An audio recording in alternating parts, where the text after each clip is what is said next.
gonna do that again. Don't worry. Okay. So good morning, Miss Akal. How are you? Good morning, I'm Good. good. How are you? How was your fall break? It was really good. It was really good. Okay. I really hope that you guys took the time and took full advantage of it.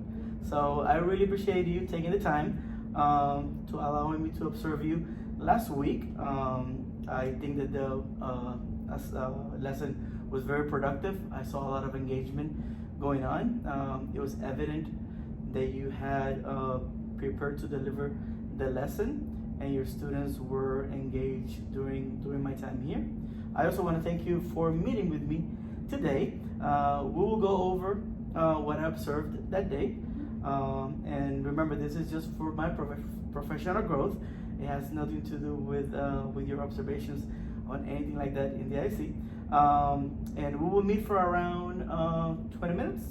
Okay, so let's go ahead and start.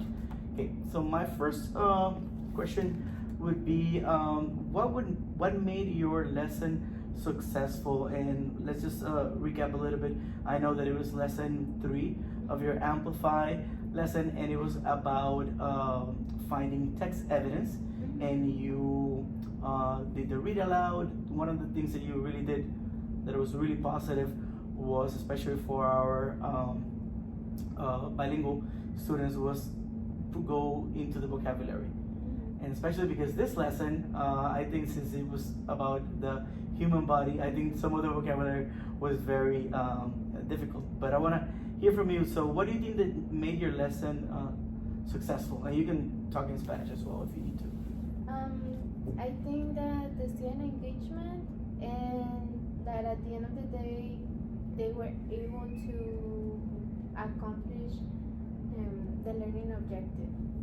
So at the end of the lesson, we worked on finding text evidence and writing an appropriate response, and how they need to use the text evidence to support their claim. So we've been working on that. It's not the first time that we worked on it, and it's a little difficult for them at this age, but they are getting there. Yeah, I saw, and thank you for your feedback. I saw that, obviously I wasn't here for the previous lessons, but it seemed like you had already touched on that topic, but it was a very interesting topic as well. So how did you feel overall about your lesson? And think about before, what you do to prepare and through the lesson. Well, I think that a lot of the lesson is first studying what I have here, but also making arrangements so that the lesson can align to the TIC, right? Because it's great material that what we have here, but sometimes it's not 100% aligned. So I need to use what I have here and adapt it so the kids are able to master the TICs that they need to learn. That's excellent. That's excellent. Yeah, and just for the video references, it was TIC 3.7, right? So it was about text evidence. Yes, thank you. Okay, so anything else that you would do you think that you could have done better, or anything that you felt that this time around was more successful than previous times? I think that, well, just to say, this is I think my 3rd week with the kids in 3rd grade, and I come from kindergarten, so the lessons are very different. I think the lessons were a little bit more aligned to the TIC in kinder than they are in 3rd grade. So also the lessons are very long. They have a lot of great things. There's great knowledge, but they're kind of long. And as I said, they are not always aligned to the TIC. So I'm learning, and it's something that I started to do this week, reflecting on my teaching of last week, just looking for the most important part of the lesson and how I can use it with the TIC, right? So I think I took a lot of time to go over the vocabulary, and it's great. They need to know that, and sometimes I found that they don't know daily vocabulary words. For True. example, shoulder. Yes. You would think like that is a word that you should already know, but sometimes they don't. So that's why I like to take my time on the vocabulary, but maybe work on the vocabulary a little bit less, and then move on to practicing the TIC more time. More in depth, yes. Uh-huh. Yeah, I know, and I think you really did a good analysis of, because even for me as an adult, some of the vocabulary is something that sometimes it talked about femur, it talked about like joints. It took, so again, not every time, and especially in Spanish, some of those words can be really difficult. But one thing, kudos to you, because yes, you are new to the grade level, and I think you're doing great with the transition. But I think that you're also internalizing, and like everything, I always tell this to my teachers, we have a curriculum, and curriculums are an excellent guide, but you are the master teacher in the classroom, and sometimes you see, oh, this student benefits from this, so it might be a little more something that you need to supplement. Okay, so but thank you for that. Okay, so and I think we've talked about this. So what was the purpose, that main goal for this Amplify lesson? Well, the TIC was on finding text evidence and then using the text evidence to write a short constructed response and supporting their answer with the text evidence. Now, I think that for third grade, at the beginning, it's a little difficult for them. First, to find the evidence, and then to be able to write a paragraph supporting their answer with the evidence. Sometimes they write the answer and they don't include the evidence, or they write the evidence but they don't include the answer, or they do both but one of them is not really supporting the other, right? So I think that it's very important for us to continue practicing that so that they are able to master, because this eventually is going to help them in college and in university. So it's not just for them to pass a test, it's for their future, right? And that is a great point, because when I initially saw the lesson, it did have like that higher order thinking kind of. So I was really surprised to see how much in depth it went into the parts of the body and the questions that you were asking as you did the lessons, which really guided their thinking. Now, in that same line of thinking, how do you see those students that might be, like you said, some of them, they're third graders, some of them might not be at third grade level with their reading skills. So what would you do to support those that are still struggling with their reading comprehension? Well, I have some students that are still struggling to read because they are newcomers. So maybe in the previous countries they didn't go to school at all, so they don't really know how to read anything. So with them, I'm using a software called Lele, and it helps them to read. I have some students that are picking up the pace. They're starting to read a little bit more. With comprehension, I think it's a lot of practice. Practice, giving them time to find the answer by themselves, and then as a class, pointing it out where in the text it says that, and that's how they will understand and practice how they need to do it. Eventually, they will be able to do it by themselves, and a lot of kids, they already do it because we've been practicing. And I give them sometimes a little piece of paper with the text, and I'm like, please underline where in the text it says that. And just underline that part, because it's not the entire paragraph. It's just a little piece, right? Because sometimes they want to write everything. Yes. Yeah. No, and I think you're doing great with the scaffolding. Your reading comprehension questions and your modeling during the lesson was really effective, because like I said, it really guided them through what you guys were reading. And I think also the going over the vocabulary was really helpful. So next question.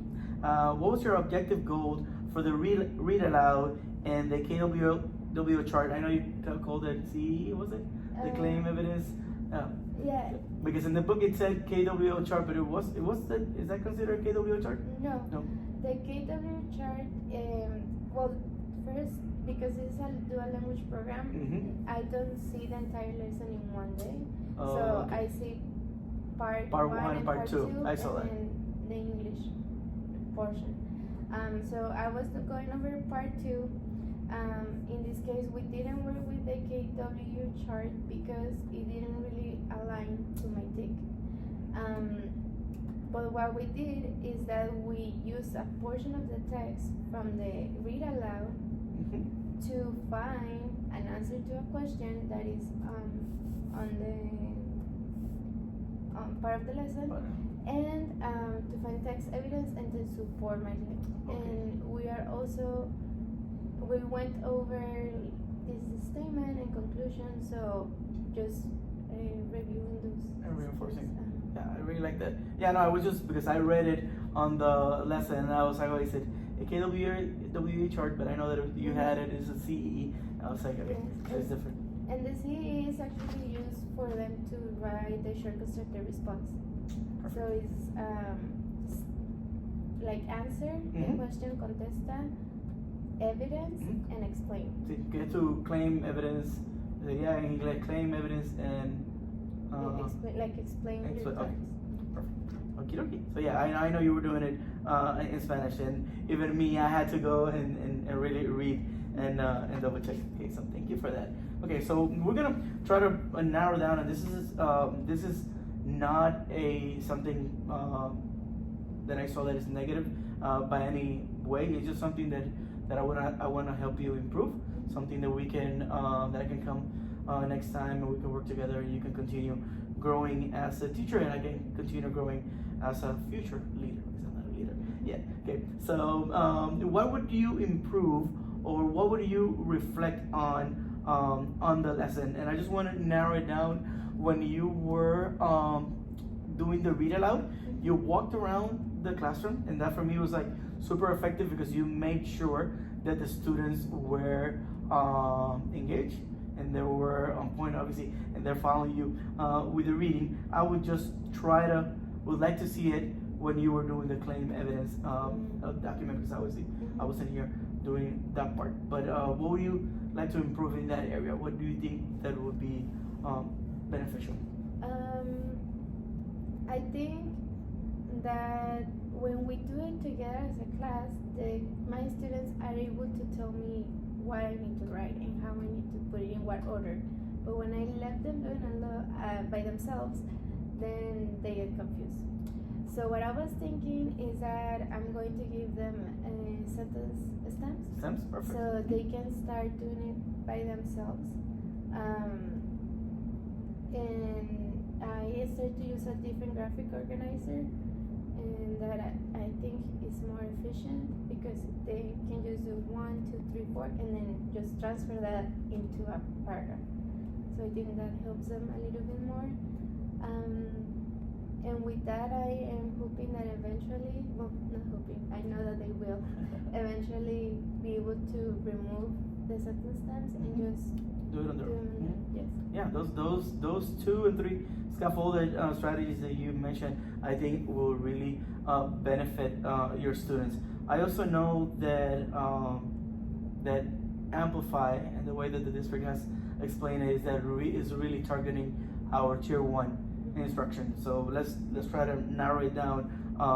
So because I know that the sentence stems and the graphic organizers will support and will help you when you are also supporting those tier 2 and tier 3 students. But when we're doing the whole class instruction, I want you to focus on walking around and providing that feedback like immediately. So obviously it could be, I know that at the end of each lesson we do like an exit ticket, so you can have some type of formative assessment as you walk around. Obviously you can create your own system. I know that when I was a teacher, I would do like thumbs up and thumbs down for basic questions, but if it's more reading comprehensions, it could be as that you're walking around and you can maybe have cards or something that you've already created and ask specific questions to guide them, like you were doing with the reading comprehension questions, but more in depth.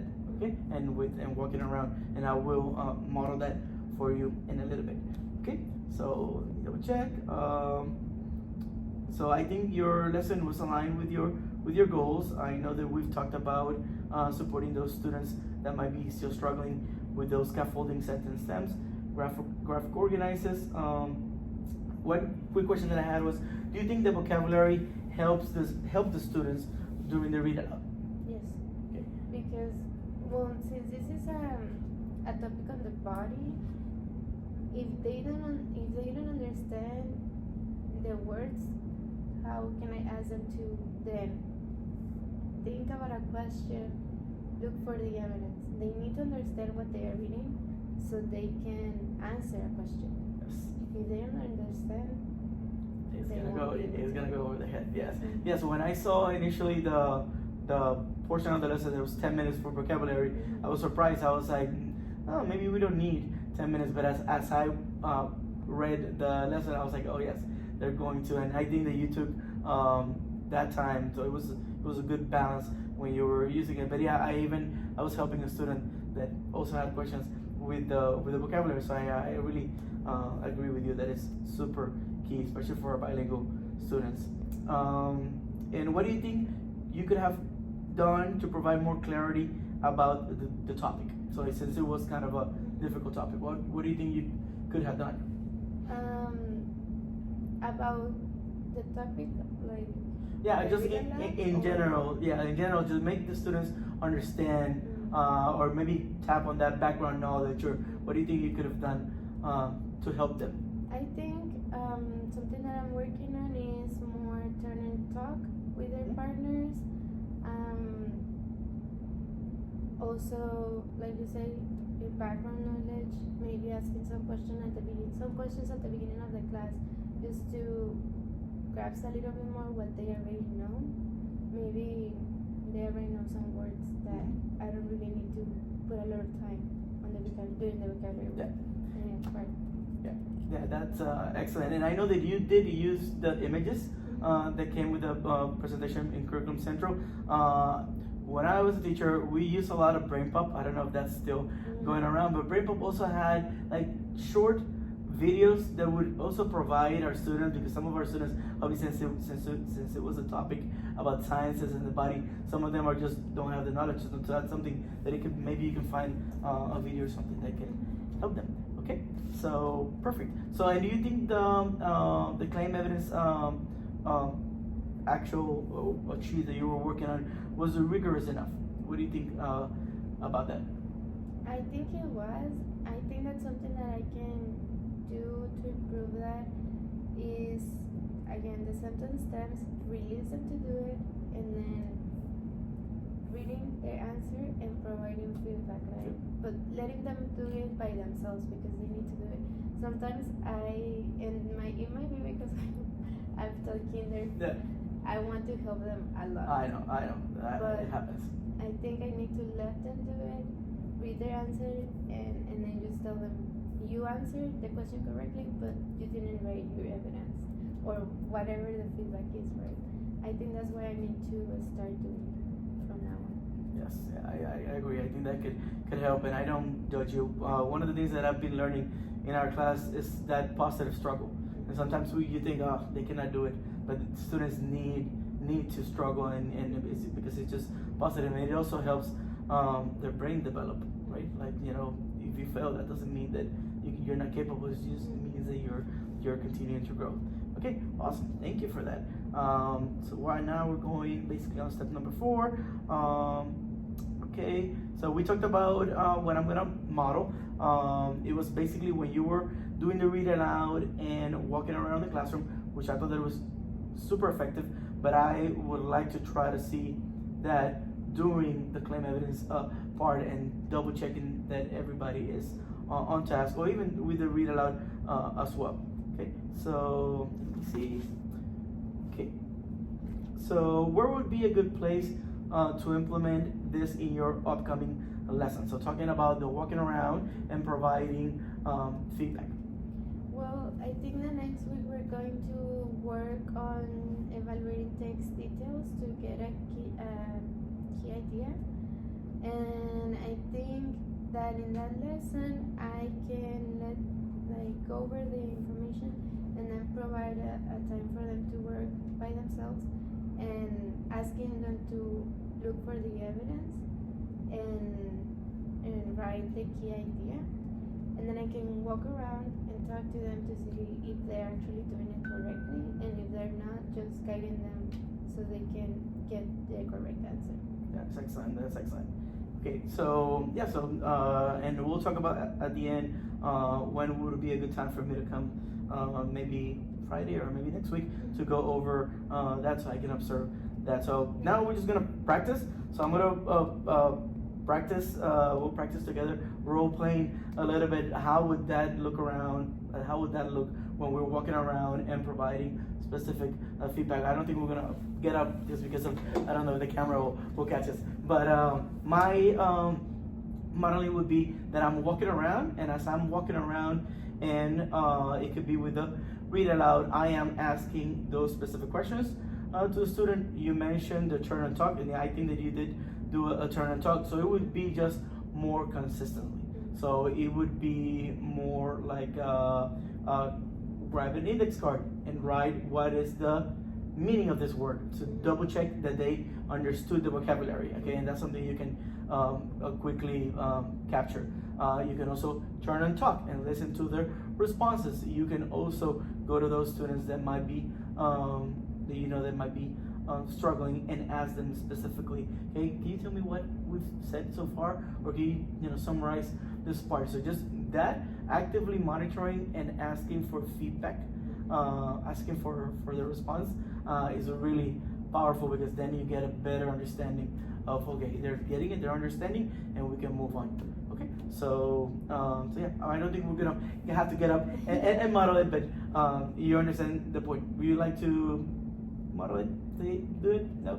We can do it here. Okay, yeah, okay. So imagine that I'm the student. Okay. Okay, and let's say that you can read a small passage if you want from the readout that we had that day. Yeah. Maybe pick one that has one of those difficult vocabulary words. Okay. El cartílago protege los huesos para que no se rocen entre sí, pero hay otro tipo de tejido conectivo que envuelve las articulaciones a modo de bandas para impedir que los huesos se separen. Estas gruesas bandas se llaman ligamentos. Algunos ligamentos son redondeados como cuerdas, otros son planos como cintas, pero todos son extremadamente elásticos. ¿Alguna vez alguien les dijo que tenía articulaciones dobles? Las personas con articulaciones dobles pueden doblar los dedos hacia atrás mucho más que el resto de la gente, pero en realidad no tienen articulaciones adicionales. Lo que ocurre es que los ligamentos de sus articulaciones se estiran más de lo normal. ¿Alguno de ustedes tiene articulaciones dobles? Perfect. And that was kind of a little bit long. Mm-hmm. Maybe do like Sure. half of the reading. Just, and again, if you think that the student is capable of doing, then maybe you can. But then I would ask, or you can ask the specific student, okay, ¿qué significan los ligamentos? Mm-hmm. Right, to capture that idea, and you do that as you're walking around, actively monitoring. Okay, so that's awesome, and that's something that I would, next time we meet, I would like to come and see. Mm-hmm. Yes, I know that you probably have to go. Okay, so now what we're gonna do is set that time for follow-up, that you can tell me when I can come back. I have some time Friday, or it could be next week, and then I can focus on observing your lesson and providing feedback specifically on what we've talked today. Okay.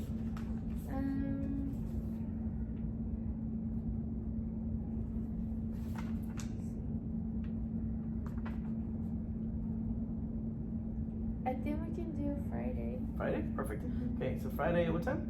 In the morning? In the morning. In the morning. Okay, so I'll come around 8:30. Okay, so we're gonna go ahead and practice that, actively monitoring and maybe starting to have like a system, or having like index cards, things like that the students can provide you with that answer for your formative.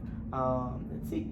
So I will just I'll double check your planning materials in your lesson, because I already have that. And again, I just wanted to say thank you for your time. You did amazing in your lesson. I know that you